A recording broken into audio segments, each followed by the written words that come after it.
James, Lyricus teacher and view full edition of Q&A clicking here. 8. James, Lyricus teacher and translator of the Wingmakers materials Mahu Nahi A Master, State of Consciousness Anonymity Mission and Work. Mahu Nahi. Question 11 S1. Who, what are you, James? Where do you get your information from? A. In my dominant reality, I am known as Mahu Nahi. I am a member of a teaching organization whose roots are very ancient, but paradoxically, very connected with humanity's future. This teaching organization is concerned with transporting a sensory data stream to Earth in order to catalyze select individuals of the next 3 generations to bring innovations to the fields of science, art, and philosophy. These innovations will enable the discovery and establishment of the Grand Portal on Earth. I can be likened to a translator who transports already existing tributary zones to Earth in the form of a comprehensible sensory data stream. This data stream will have both explicit and implicit content that incarnating souls will be tuned to recognize. This material will awaken them to the blueprints of discovery that were encoded into their DNA at conception.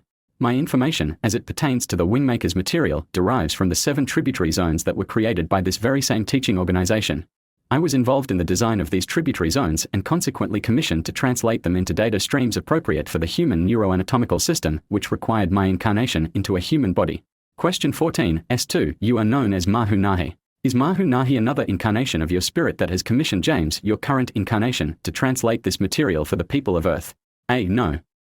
My name within Lyricus is Mahu Nahi. This is how I am known among my students and associates. In effect, Mahu Nahi is the name of my Saku personality, while James is the name of my human personality of this time.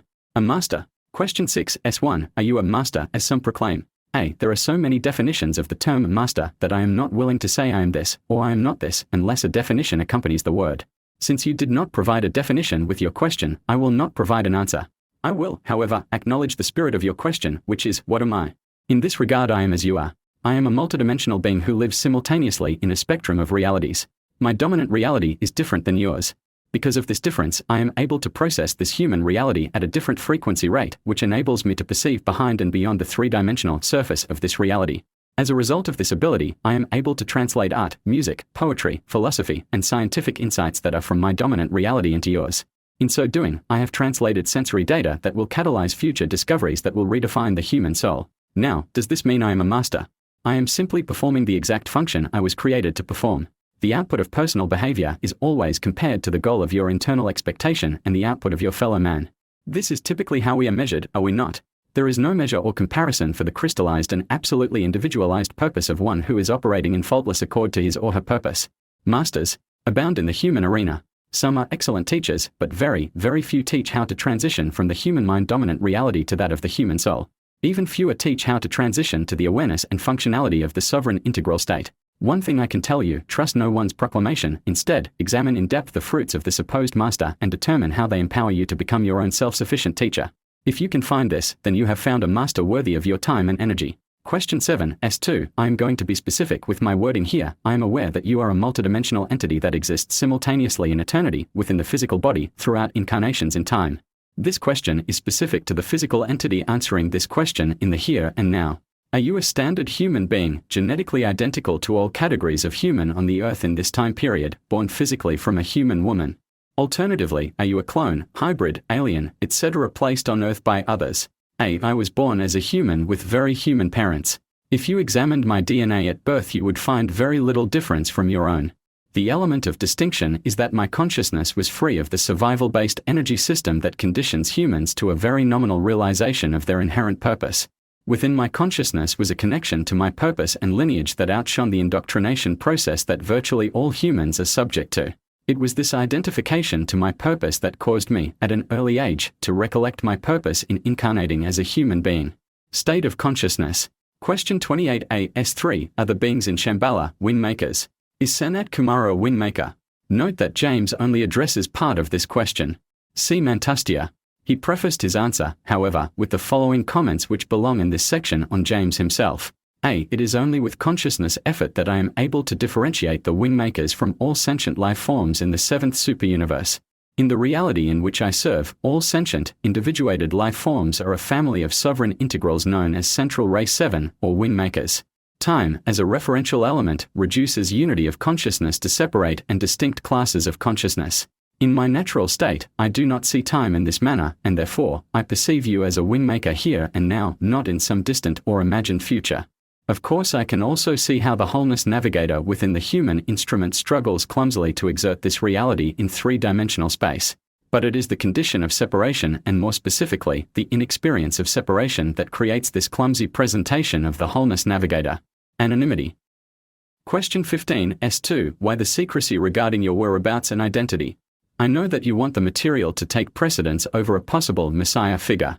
Are you concerned about the CIA, FBI, NSA, MJ12, MI6, Illuminati, Bilderbergs, whoever etc. tracking you down?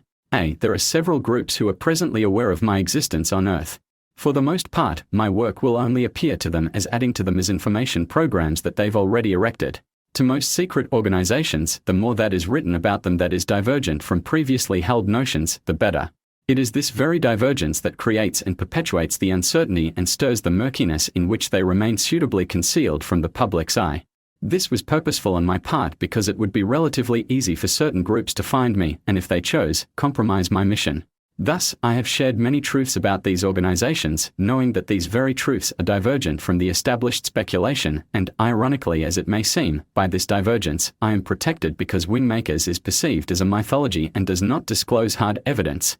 Because of my alliances, it is unlikely that anyone would choose to knowingly hinder this mission because these groups have a high regard for my lineage, which in some respects is the only thing that restrains them.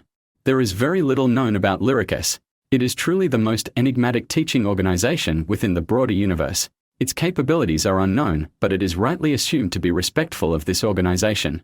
As for my personal anonymity, this is a choice I made in order to curtail my teaching mode to individuals of this time in favor of directing my life's work to a select population of incarnating SECUs.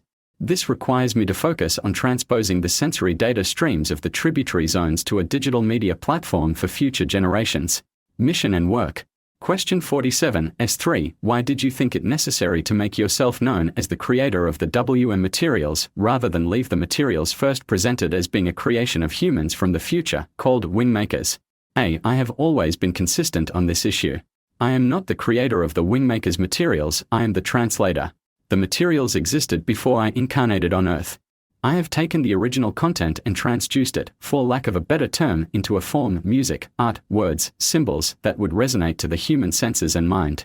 The original materials, of which only a small fraction has been translated and published on the internet, are created by a subset of the Wingmakers called Lyricus, my term. Lyricus teachers assembled the materials and have exported them to the various life-bearing planets like Earth. At the appropriate time, a lineage of teachers incarnate and begin the rigorous process of translating the materials into human form. I am merely the first of this lineage to begin the process of translation. As to your question, the lineage of teachers I speak of do, in a real sense, represent humanity's future.